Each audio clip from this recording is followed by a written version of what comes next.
अस्सलाम वालेकुम दोस्तों, आज आपके साथ एक न्यू बॉर्न बेबी की बहुत ही खूबसूरत सी फ्रॉक बनाकर दिखाऊंगी। जिसके लिए देखें मैंने एक फैब्रिक लिया है। सबसे पहले मैं आपको इसकी लंबाई दिखा देती हूँ। तो इसकी लंबाई मैंने यहाँ पर 28 इंचेस ली है।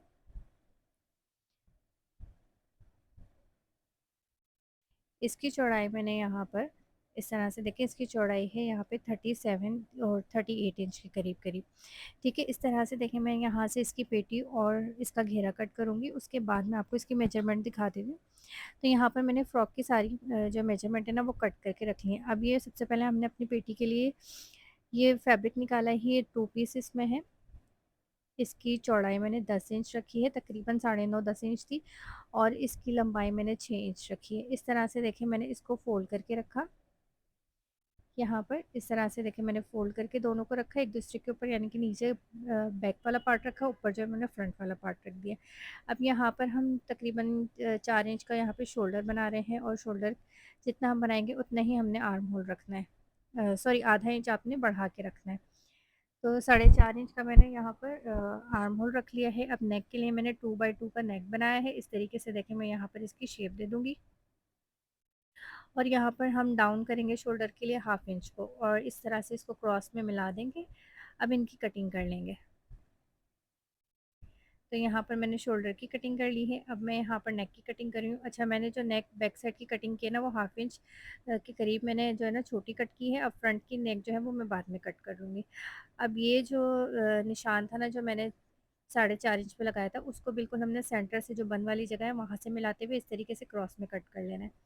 अब मैंने यहाँ पर इसका जो है ना दोनों पार्ट को अलग करके फिर मैंने फ्रंट का नेक जो है कट किया। पहले से अगर इस तरीके से बार बार कपड़ा हटाओ तो कपड़े की जो इस तरह से मूव हो जाता है, तो फिर उसको बार बार सेट करना पड़ता है। इसलिए मैंने ये काम बाद में किया है नेक कटिंग करने का। अब ये मैंने नीचे घेरे के लिए, या आप उसको फ्रिल भी कह सकते हैं, उसके लिए मैंने कपड़ा लिया है। लंबाई मैंने 10 इंच ली है, चौड़ाई मैंने 18 इंच ली है, और इस कपड़े को मैंने 2 कपड़े लिए हैं, यानी कि फ्रंट और बैक दोनों का पार्ट। इस तरीके से इसको फोल्ड करके रखेंगे। अब ये देखिए मेरी साइड पे इसकी खुली वाली साइड है, तो यहाँ से मैं इसको 1.5 इंच के निशान लगा रही हूँ, लंबाई में भी और चौड़ाई में भी। इस तरफ से निशान लगा के इस तरह से अपने जो टॉप पार्ट है इसको रखेंगे, और यहाँ पर इसकी कटिंग कर लेंगे। तो यहाँ पर हमारा कुछ आर्म होल ना इस तरह से बन जाएगा। ये देखिए कुछ बड़ा यहाँ पे हमने इसका आर्म होल बनाया है। अब इस साइड से जो बन वाली साइड है यहाँ से मैंने 1.5 इंच का निशान लगाया, और इस निशान को यहाँ से मिला के इस तरह से क्रॉस में लाइन ड्रॉ करेंगे और उसको कट कर लेंगे। तो देखिए इस तरीके से हमारा जो नीचे का घेरा है वो भी कट हो गया है यहाँ पर इस तरह से, और इसमें चुने आ जाएंगी तो ये बराबर हो जाएगा। अब डाउन साइड से मैंने यहाँ पर 1.5 इंच का मार्क लगाया है, और इसको सेंटर की तरफ इस तरीके से कर्व में लेते हुए जाएंगे और इसकी कटिंग कर लेंगे।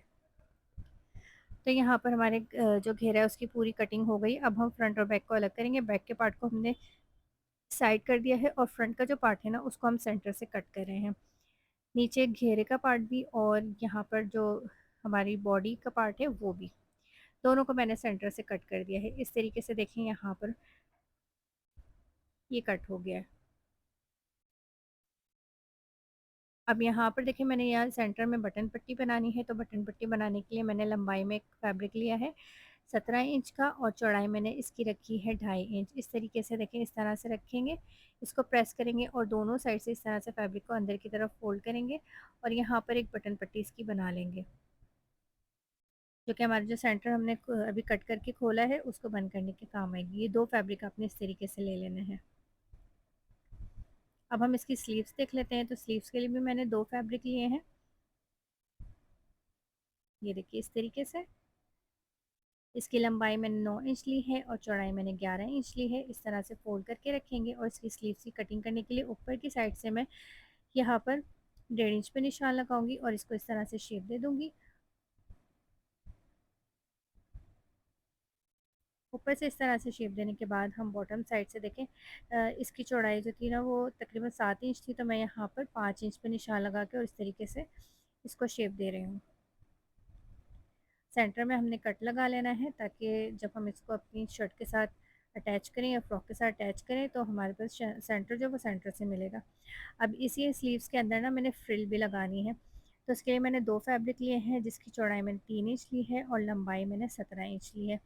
इस तरह से इसको फ़ोल्ड करके रखेंगे और ऊपर से यहाँ पर देखिए नीचे की तरफ हमने तकरीबन पौने इंच का कपड़ा छोड़ते हुए बाकी के कपड़े को यहाँ पे इस तरह से, जैसा हम स्लीव्स की शेप देते हैं ना, इस तरह की शेप देके हम कट कर लेंगे। अब ये जो इसकी सीधी वाली साइड है ना, इसको हमने डबल फ़ोल्ड करके सिलाई लगा देनी है और जिसको हमने आस्तीन की तरह कट किया, इसको हम लंबी चुन देकर और इसमें चुने दे देंगे, लंबी सिलाई करके।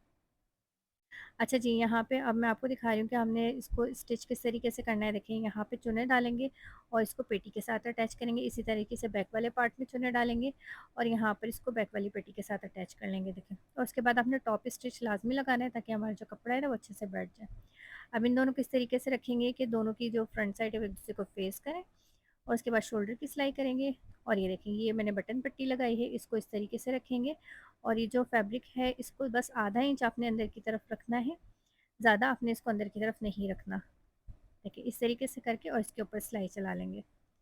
तो दोनों साइड के जो फ्रंट का पार्ट है दोनों के साथ हमने इसी तरीके से सेम करना है। ये देखिए इस तरीके से रखते हुए और इसके ऊपर हम सिलाई चला लेंगे। तो देखिए शोल्डर मैंने अटैच कर लिया, बटन पट्टी मैंने अटैच कर ली। अब यहाँ पे हम स्लीव्स अटैच करते हैं, तो स्लीव्स की जो फ्रिल थी उसको मैंने रेडी करके रख लिया है। यहाँ पे टाँके को बढ़ा करके मशीन के उस सिलाई करेंगे और अब देखिए धागे को जब हम इस तरीके से खींचेंगे तो वो उसमें चुने आ जाएंगे और वो जो सीधा वाला पार्ट था उसको मैंने डबल करके बिल्कुल बारीक सा आपने मोड़ना है, ज़्यादा चौड़ा नहीं मोड़ना है उस पार्ट को और आपने इस तरीके से इसको चुने दे देनी है। ये देखिए इसको इतनी चुने देनी है कि आप यहाँ जहाँ से आपकी पेटी शुरू हो रही है ना वहाँ से दूसरी पेटी तक की बस आना चाहिए, ठीक है? पूरे आर्म होल पे ये फ्रिल नहीं लगेगी। उसके बाद आपने आस्तीन लेनी है, आस्तीन को आपने इस तरीके से इस पे रख के जोड़ देना है। तो देखिए यहाँ पर मैंने ये सिलाई कर ली है। अब यहाँ सिर्फ इसकी नेक रह गई है, तो नेक पे हमने एक तिरछी पट्टी कट की है 2 इंच की, उस पे यहाँ पर रख कर इस तरह सिलाई करेंगे, उस तरह पाइपिंग की तरह मोड़ लेंगे। उसके बाद फिटिंग की सिलाई लगाएंगे, नीचे की तरफ से थोड़ा सा फोल्ड करेंगे और साथ ही देखिए मैं ये लेस अटैच करूँगी इसके इस तरह से। और इस तरीके से देखिए मैंने अपनी फ्रॉक को फाइनल टच दे दिया है। सेंटर में मैंने काज करवा के इसमें बटन अटैच किए हैं। इसके बाद यहाँ पे स्लीव्स पे आप देख सकते हैं मैंने लेस अटैच की है, नीचे जो घेरा है उस पे भी लेस अटैच की है और जो यहाँ पर पेटी को हमने घेरे के साथ जोड़ा था, इस साइड पे भी मैंने लेस अटैच की है। बारीक सी डोरी बनाकर इसको इस तरीके से फ्लावर के साथ अटैच करके सेंटर में मैंने एक पर्ल बीट लगाया है। और ये देखिए इस तरीके से कितनी खूबसूरत सी हमारी फ्रॉक तैयार हो गई है। यही फ्रॉक्स अगर आप मार्केट से बाय करने जाएँ तो बहुत ही महँगे दामों आपको मिलती हैं, लेकिन आप इनको बआसानी घर पे बना सकते हैं। अगर आपको मेरी वीडियो अच्छी लगी हो तो मेरी वीडियो को लाइक कर दीजिएगा, चैनल को सब्सक्राइब कर लीजिएगा। मिलते हैं एक नई वीडियो के साथ। Thank you for watching. Allah हाफ़िज़।